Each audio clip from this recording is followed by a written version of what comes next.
Thank you, Mr. Chairman. I appreciate your commitment to the Judiciary Committee's longstanding bipartisan practice of vetting presidential nominees. A little history. The FBI dates back to the start of the last century, 1908, when then Attorney General Charles Bonaparte organized a special agent force. J. Edgar Hoover became director of the FBI in 1924 and led the Bureau for 48 years until his death in 1972. He is credited with professionalizing the Bureau and developing its investigative ability. However, with little or no oversight, Hoover also used the Bureau's investigative powers improperly. He infamously directed the FBI to spy on Dr. Martin Luther King Jr., Thurgood Marshall, and other civil rights leaders of the day. In 1975, the United States Senate created Frank Church's committee, and they disclosed widespread abuses by the FBI and other U.S. intelligence agencies. The Church Committee concluded these agencies had engaged in illegal surveillance, and as a result, quote, groups and individuals have been assaulted, repressed, harassed, and disrupted because of their political views, social beliefs, and their lifestyles. And, quote, the intelligence agencies have served the political and personal objectives of presidents and other high officials. The Hoover era of the FBI, the Watergate scandal, and the findings of the Church Committee highlighted the risk of political interference in FBI investigations and led to significant, important reform. In 1976, Congress passed a law that limits the FBI director to a single term of 10 years, which was intended to insulate that position from political influence. And critically, we made the FBI director's appointment subject to the advice and consent of the Senate. That's why we're here today. Since 1935, the motto of the FBI has been fidelity, bravery, integrity. These qualities represent the Bureau's core values and the high standards that are expected of all of its employees, including the director of the FBI. After meeting with Mr. Patel and reviewing his record, I do not believe you meet this standard. Mr. Patel has neither the experience, the temperament, nor the judgment to lead an agency of 38,000 agencies and 400 field offices around the globe. During the time I've served on this committee, I've had the opportunity to consider 4 FBI director nominations. Each one was a Republican, and I voted for all of them. My concerns about the director of the FBI are not partisan. As much as Republicans claim that President Biden and former Attorney General Garland weaponized the FBI, let's look at the record. President Biden kept the FBI director, a lifelong Republican who had been appointed by President Trump. Contrast that with President Trump. Fired his first FBI director, James Comey, forced out his second FBI director, Chris Wray, for being insufficiently loyal. With Mr. Patel, however, obviously the president has found a loyalist. Mr. Patel's loyalty includes touting conspiracy theories that threatened efforts at President Trump's enemies. How do we know Mr. Patel's theories, his beliefs, what motivates him, what he really believes? He wrote it in a book. This book, Government Gangsters, I urge all of you to read before you cast a vote for this gentleman. Mr. Patel has published at the back of this book a list of 60 people whom he calls, quote, members of the deep state, 60. This list includes many distinguished public servants who've dedicated their lives to our nation. Among them are Democrats and Republicans, including former Trump administration officials like the former Secretary of Defense Esper. Then there is Mr. Patel's plan to, quote, and I quote him, shut down the FBI Hoover building on day one, reopen it the next day as a museum of the deep state. And he has said, quote, we're going to come after people in the media. We're going to come after you. Whether it's criminally or civilly, we're putting you all on notice. Does this sound like the kind of nonpartisan law enforcement professional who should lead the FBI? Not to me. This is someone who's left behind a trail of grievances throughout his life, lashing out at anyone who disrespects him or doesn't agree with him. Don't take it from me. Listen to these Republicans who worked with him during the Trump's first administration. Attorney General Bill Barr, and I quote, "I categorically oppose making Patel deputy FBI director. I said it would happen over my dead body. Patel had virtually no experience that would qualify him to serve at the highest level of the world's preeminent law enforcement agency." National Security Advisor John Bolton, "I didn't think he was qualified. He demonstrated no policy aptitude at all. I was forced to hire him." President Trump's Deputy National Security Advisor, Charles Kupperman, "The idea that Kash Patel is going to be the FBI director is appalling. His legal career is modest at best. His ideas are ludicrous." CI Director Gina Haspel threatened to resign after President Trump proposed making Mr. Patel CIA Deputy Director. Defense Secretary Mark Esper said Mr. Patel lied about whether Nigeria had approved a hostage rescue operation, putting American lives at risk.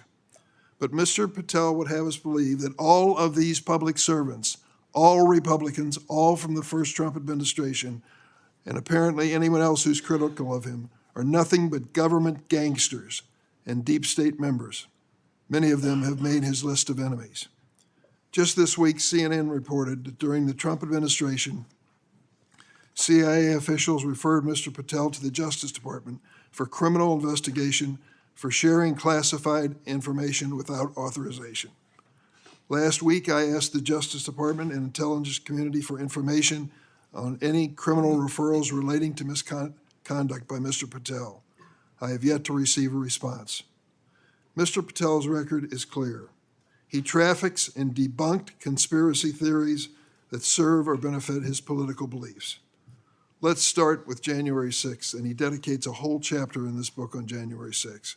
That's something that each and every one of us, as witnesses to January 6th, have our own view of.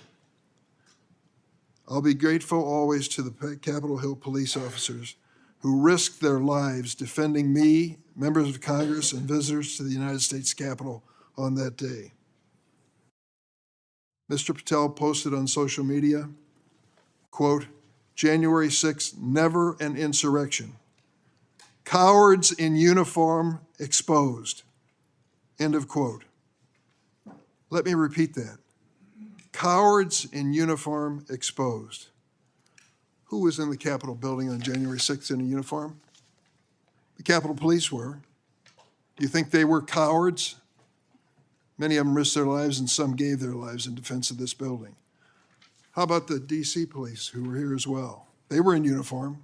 Cowards risking their lives as well, some of them being battered and beaten by these mobsters that came into the Capitol.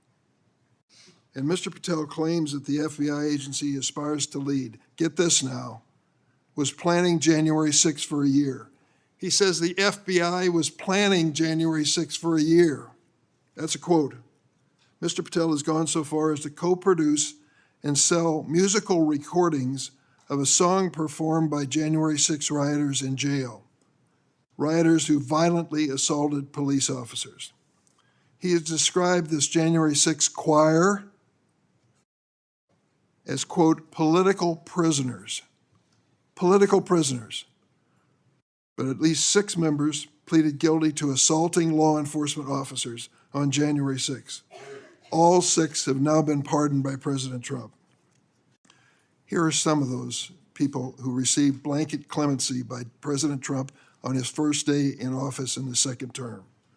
Julian Cater assaulted Capitol police officers with pepper spray, incapacitating 3 officers. Ryan Nichols sprayed pepper spray on multiple police officers. After the attack, Nichols posted on Facebook, and I quote, "So yes, I'm calling for violence and I will be violent." Jordan Mink struck officers, quote, aggressively with a long pole. He spat at officers and threw large items at them. Armed with a knife, Ronald Sandlin shouted at officers, quote, "You're going to die, get out of the way." Sandlin shoved officers when they tried to lock the doors to the Senate gallery. After breaching the Capitol, James McGrew struck an officer and lunged for his baton. McGrew also threw a wooden handrail with metal brackets at officers. I want to read a sentence from this book on the January 6th experience, just to give you an idea of Mr. Patel's take on what he calls a haphazard riot.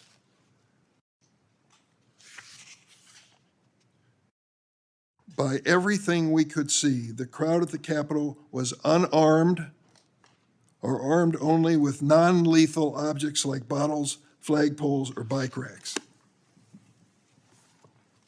Mr. Patel has also peddled conspiracy theories for his own financial benefit, promoting a line of dietary supplements that claim to help people detox from COVID-19 vaccines. During my time on this committee, I was fortunate to get to know and work with former FBI Director Bob Mueller. I met him a few days after 9/11. That's when he took over the FBI. I trusted him, I worked with him, I did everything I could to help him, because I believed that the FBI was a critical central agency in restoring America's confidence that we were safe. Bob Mueller was an extraordinary man. Oh, he was a Republican, make no bones about it. He said it and admitted it, and I knew it. He comes from the San Francisco area. And when he was in college and graduated, a friend of his a year ahead of him had enlisted in the Marine Corps and was killed in Vietnam. Bob was inspired to do the same thing, join up in the Marine Corps, and he did. And he was a first lieutenant in Vietnam. He received a Bronze Star with a Valor Pin, and he also received a Purple Heart. He was injured in battle.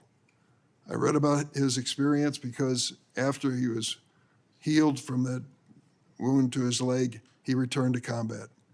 He was just that kind of fella. Regardless of party, he was a real American. He was a longtime federal prosecutor, a U.S. attorney, the head of the DOJ's criminal division, and acting deputy attorney general before he became head of the FBI. After 9/11, I worked with him, and we had a good relationship, a professional relationship. We didn't always see eye to eye, but I respected him so much for what he had given to this country. In this book, Mr. Patel calls Director Bob Mueller, quote, "a swamp creature." With all due respect, Mr. Patel, I've not worn the uniform of this country, and neither have you. To think that you would denigrate Bob Mueller's service to our country and call him a swamp creature is an indication of the depths your political views take you.